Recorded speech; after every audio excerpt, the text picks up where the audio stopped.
Hi guys, I'm John Carrick, author of Legacy of a Mad Scientist and The Legend of Ashley Fox. Today we've got 100 Bullets 51 and World Fantasy Tarot, The Lovers, The Succubus, which doesn't, as it happens, actually relate to today's comic very much, but so it goes.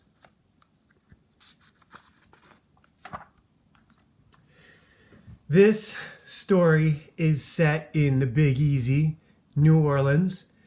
And it's Wylie, and he's talking about right here how much he hates guns. He hates what they do. The ringing in your ears, the noise, not presumably what they do to the enemy, although that's a big part of it too. You have to presume. So he's here with some maybe 550 paracord, some heavy duty string. But he hates the ringing in his ears. Hates that. Wylie runs the voodoo down, part 1. So this is the French Quarter. He's out on one of those balconies. And he's having a conversation with someone off camera. Back and forth. Someone who, well, you don't know who it is. They're not even really saying anything. They're just talking.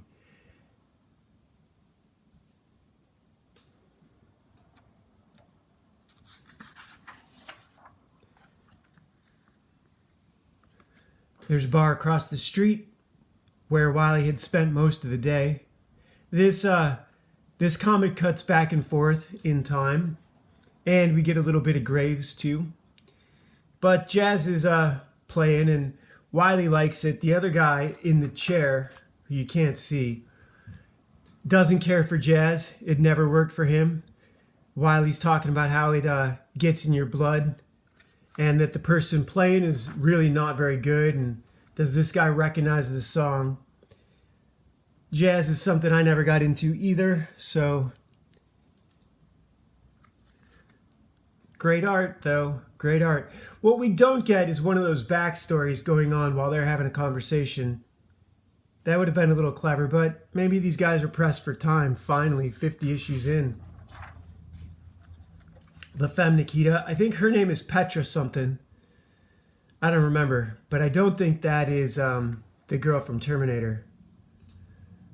Maybe it is. No, I think her name is Petra something. They did a few different versions of that series. Then they did that one with Maggie Q. Anyhow, this is the daytime. Wylie's up on the balcony across from the bar. This is earlier than later. And he's looking at a photo of Mr. Shepard. And Graves had told him that Shepard is the one who screwed up his life. This is the car ride out of the desert after Wylie's last few issues, where he dealt with Fat Adolf, and Fat Adolf killed his boss. I think that was only one issue. I don't think that was even 2. So anyhow, Wylie and Shepard are having a conversation, and Shepard's trying to convince Wylie, or Graves and Wylie are having a conversation. Graves and Wylie are having a conversation, and Graves is trying to convince Wylie that Shepard is the one who screwed up his life. And Wylie is like, no, I did that all on my own. It's nobody's fault but my own, which makes Graves laugh.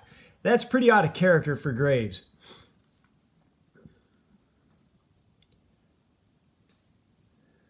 And Graves says, so you're taking responsibility for nothing?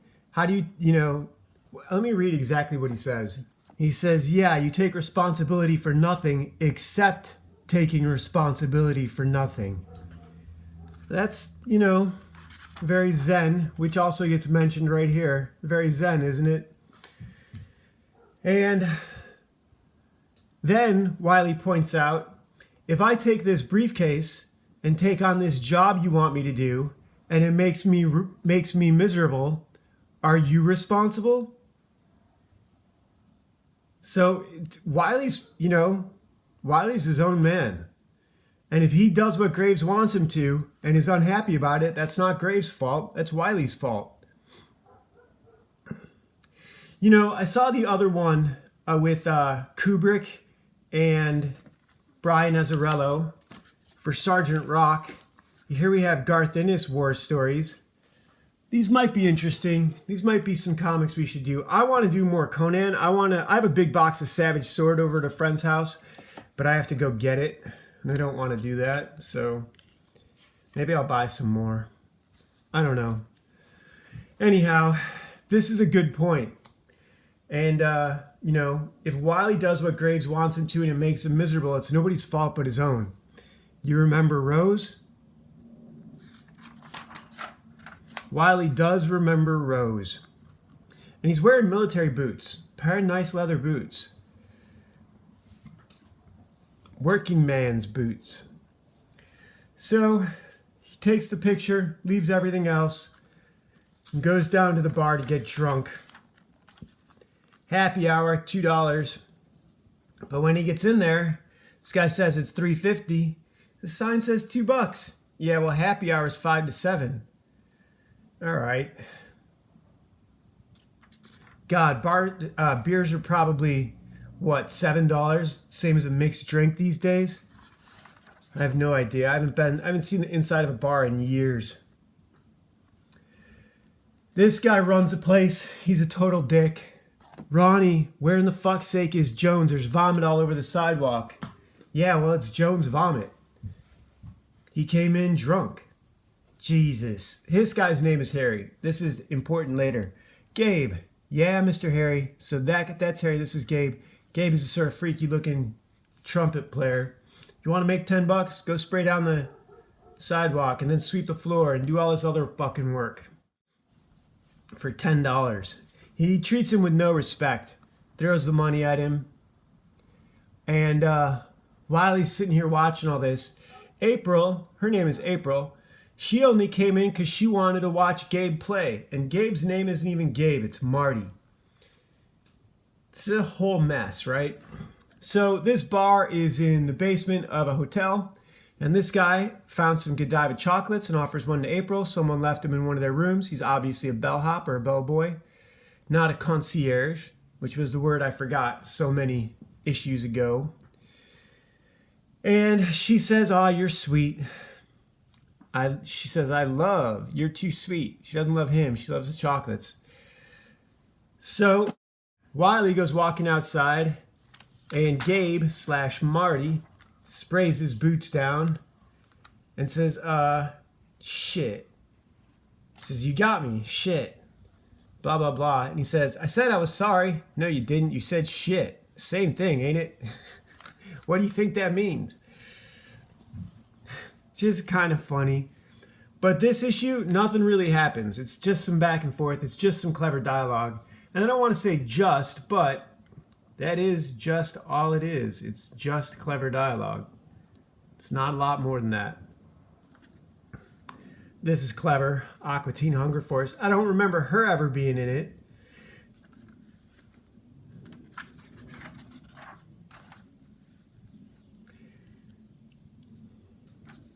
Wylie comes back in. I don't know what he went outside for. A cigarette, maybe? Not that you need to go outside to smoke in New Orleans. And this guy's making a mess, calling everyone names. And there's some point where Wylie asks if his name is Gabe or something, and the bartender, Ronnie, explains that his name is Marty and that Harry calls him Gabe because of Gabriel with the horn. Which I guess is something out of the Bible, I'm presuming. Revelations, maybe. And this guy comes in screaming and yelling, being a dick. He wants Harry, tells Ronnie to go get him. Ronnie asks him what the magic word is, and he says, "Now." And this blue really pops out on the page, doesn't it? This guy's a total prick. He doesn't get into it with Wylie, though, luckily. And then he does make fun of Marty for being the ugliest thing on two legs. Tells him his mama must have squeezed him out of the wrong hole. Which is, you know, this is all set up. This issue is all set up. And I suppose there is a side story in that this guy is coming in and fucking with the bar owner. But he says, "What's your name?" "I didn't." "Yeah, that's what I told him." And he says, "How about I send you back there with no teeth and tell him it's I didn't." So Harry comes out, finds out who it is. He knows this guy. They go outside for a conversation. And Gabe, Marty, gets back to work with the horn, which is the whole reason April's there in the first place. Wylie asks if it's 9 yet. He's got that meeting to go to with Rose. And yeah, so look, this all looks great, but nothing really happens. And you know what? It's fine. Don't suppose something has to happen all the time. It is clever dialogue, but we're already well past halfway. This is where he gets the bit about the name.